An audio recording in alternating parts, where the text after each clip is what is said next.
ഞാൻ നിങ്ങളുടെ രമ ചേച്ചി ഇന്ത്യയിലേക്ക് സ്വാഗതം.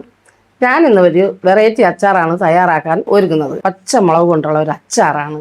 ഈ അച്ചാർ എങ്ങനെ തയ്യാറാക്കാമെന്ന് നമുക്ക് നോക്കാം. 150 ഗ്രാം പച്ചമുളക് രണ്ടായിട്ട് മുറിച്ച് വെച്ചിട്ടുണ്ട്. 100 ഗ്രാം ചെറിയ ഉള്ളി, 2 വലിയ കഷ്ണം വെളുത്തുള്ളി ചതച്ച് വെച്ചിട്ടുണ്ട്. 2 ചെറിയ കഷ്ണം ഇഞ്ചി ചതച്ച് വെച്ചിട്ടുണ്ട്. ആവശ്യത്തിന് കറിവേപ്പില എടുക്കണം. ആവശ്യത്തിന് മുളക് പൊടി, ഉലുവപ്പൊടി, കായം, കല്ലുപ്പ് ആവശ്യത്തിന് എടുക്കണം. വിനാഗിരി. ഈ ഉപ്പ് ഞാൻ ഈ അച്ചാറിലോട്ട് നേരിട്ട് ചേർക്കുന്നില്ല. കല്ലുപ്പ് 1 ബൗൾ വെള്ളത്തിൽ 3 വലിയ ടേബിൾ സ്പൂൺ ഉപ്പ് ഇട്ട് തിളപ്പിച്ച് തണുപ്പിച്ച് വെച്ചിരിക്കുന്നതാണ് ഈ കൂട്ടിലോട്ട് ചേർക്കാൻ. ഇങ്ങനെ ചേർക്കുമ്പോൾ കുറച്ച് ദിവസം അച്ചാർ കേടുകൂടാതെ ഇരിക്കും. ഈ കൂട്ട് തയ്യാറാക്കാൻ 1 ബൗൾ എടുത്തു. പച്ചമുളക് എല്ലാം ചേർത്ത് കൊടുക്കണം.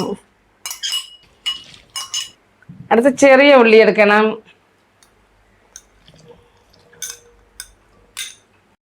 വെളുത്തുള്ളി,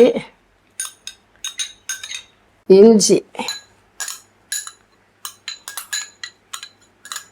ഇനി കറിവേപ്പില ചേർക്കണം. കറിവേപ്പില നമുക്ക് എത്രത്തോളം ചേർക്കാമോ അത്രത്തോളം നല്ലതാണ്. നല്ല മണവും ഗുണവും കിട്ടും. ഇനി ഇതിലോട്ട് മുളക് പൊടി ചേർക്കണം ആവശ്യത്തിന്. ഞാനിപ്പോൾ ഈ വലിയ ടേബിൾ സ്പൂണിന് 1.5 സ്പൂൺ മുളക് പൊടിയാണ് ചേർത്തിട്ടുള്ളത്. അപ്പോൾ എല്ലാവരും ചോദിക്കും, ഈ പച്ചമുളകിന് ഇത്രയും മുളക് പൊടിയുടെ ആവശ്യമുണ്ടോ എന്നിങ്ങനെ നിങ്ങളെ മനസ്സിൽ വിചാരിക്കും. പക്ഷേ മുളക് പൊടിയുടെ ആവശ്യമുണ്ട്. ഈ മുളകും ഈ പച്ചമുളകിലും ഈ ബാക്കിയുള്ള എല്ലാ ചേരുവകളും പിടിച്ച് വരുമ്പോഴത്തേക്ക് നല്ല കണക്കായിരിക്കും. പിന്നെ അത് പോയിട്ട് ഉലുവ ഈ ചെറിയ സ്പൂണിന് 1/4 സ്പൂൺ ഉലുവ പൊടി ചേർക്കണം. പിന്നെ കായം, ആവശ്യത്തിന് കായം ഇട്ട് കൊടുക്കണം. അത് നിങ്ങളെ ഇഷ്ടത്തിന് ഇട്ട് കൊടുത്താൽ മതി. എന്ന് വെച്ചാൽ പല കായങ്ങളും പല മണമുള്ളതുമാണ്. അതുകൊണ്ട് ആവശ്യത്തിന് ഇട്ട് കൊടുത്താൽ മതി.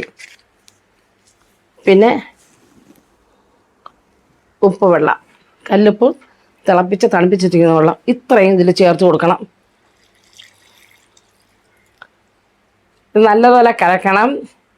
എന്നിട്ട് ഇതിലോട്ട് വിനാഗിരി, ഇതിൽ 1 ബൗള് വിനാഗിരി ഇതിലോട്ട് ചേർത്ത് കൊടുക്കണം.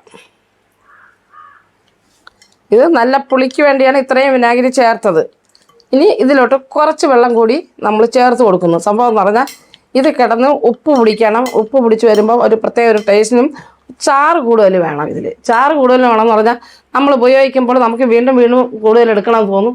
അതുകൊണ്ട് ചാറ് അല്പം കൂടുതൽ വേണം. അതുകൊണ്ട് ഞാൻ ഈ 1/2 കപ്പ് ബൗളിൽ വെള്ളം കൂടി ഇതിലോട്ട് ചേർത്ത് കൊടുക്കുന്നുണ്ട്.